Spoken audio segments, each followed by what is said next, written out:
I'm the Librarian and I just finished eating M.R. Carey's Fellside. And yes, you heard me correctly, I did say that I've just eaten this book. I ate it with my eyes. It's how librarians gain sustenance. That and cake. We love cake. Fellside is a maximum security prison for women and it's located in the Yorkshire Moors in England, and our main character Jess Molson is sent there for a little bit of a holiday.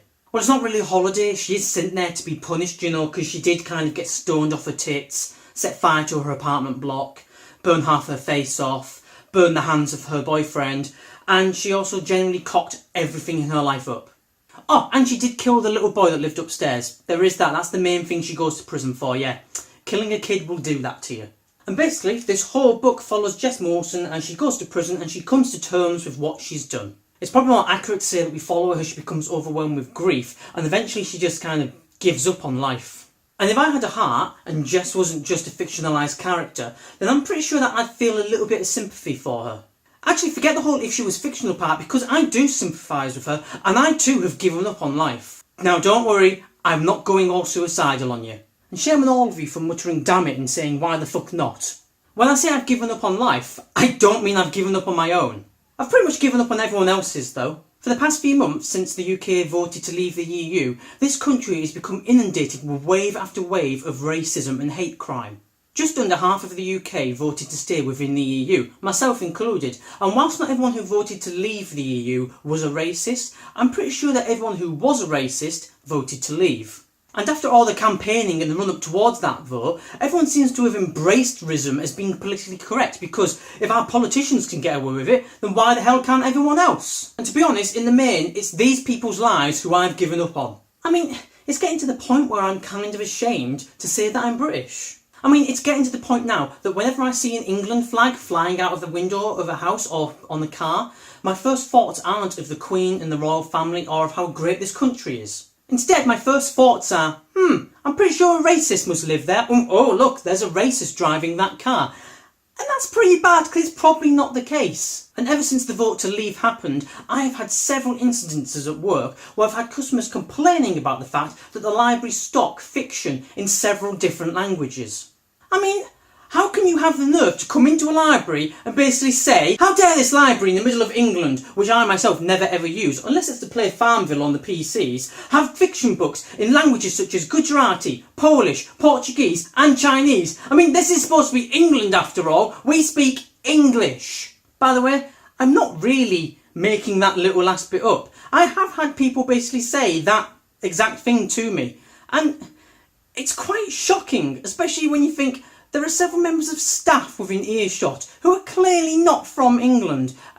I mean, how can you just have this mind setting where you just say things and you don't care who you're insulting? And in fact, some cases you're probably saying it deliberately because you're hoping those people will overhear you and you're hoping that you will offend them. And this racism now is coming from all sorts of odd places. You'll be having a really nice chat with some little old lady about what choices of books she's got, and then all of a sudden, wham! Racism! And the annoying thing is that when you stand up to these people and you say to them, I'm sorry, this is a public building, you cannot talk like that in here, please leave, they give you the dirtiest look as if you're the one in the wrong. And it's worrying how often this is happening now, and it's definitely been, as I say, on the increase ever since we voted to leave the EU. You know, so far this video is pretty lacklustre in the laughs and funny department. Thought that my other videos are funny. Well, I wouldn't know because no one ever comments and tells me if they are or not. So let's try and change the subject. In Fellside, Jess Molson's life is miserable. She's been harassed by the gangs that run the prison, she's having visions of the child that she killed, her outside family are of no use and hardly contacting her, she's all alone, she decides to end her own life. And who can blame me? I mean her. Who can blame her? I spend a dash of time and a smidgen of effort into making these videos, and for what? I mean, no one ever watches them. And if they do watch it, they don't like them, they don't comment on them, and they certainly don't subscribe to me. I've been doing this for close to a year now, and what have I got to show for it? Absolutely nothing.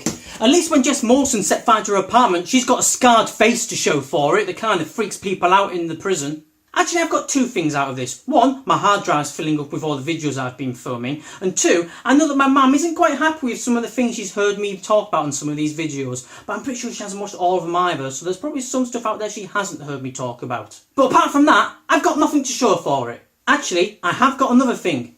Knowledge. I've got knowledge, after doing this for a year, that my own friends don't support me. Whenever I make one of these videos, I upload it onto Facebook and social media to let people know that, hey, I've made another video, why not check it out? And then a week later, that video will have 3 views. And yes, I've got more than 3 friends on social media. You do the soul-crushing math. It's pretty easy to do. And out of all the people that have subscribed to me, when I've looked through the list of them, I know about 4 of them. That's right, I only know 4 of them. And please don't point out the fact that I've got 4 friends that have subscribed to me, but my videos only get watched by 3 of them. I already have figured that out, and it hurts enough without you telling me again. I mean, for fuck's sake, what does the librarian have to do in this world? Am I not funny enough? Am I boring? Should I just give up and curl into a ball on the floor and cry myself closer to the grave? But how am I supposed to know which one of those to do if no one will fucking tell me? I mean, do I have to get desperate and start yelling at you all to like, comment and subscribe to me at the end of every video? Because I don't want to do that. Now, if I push all the anger aside and I just actually think about it sensibly, I tell myself that I just need to sit down and look at what books are popular now and make videos about them, and that's bound to draw in the views. You know, I should just jump on the BookTube bandwagon and copy everyone else where they all review the same few authors and the same few book series, which all generally land up within the young adult section. Well, fuck that, because then if you did start watching me because I was talking about the same books, 1, I wouldn't be any different to anyone else, and 2, I'd have nothing to complain about, and I like complaining. This is why I'm making this video.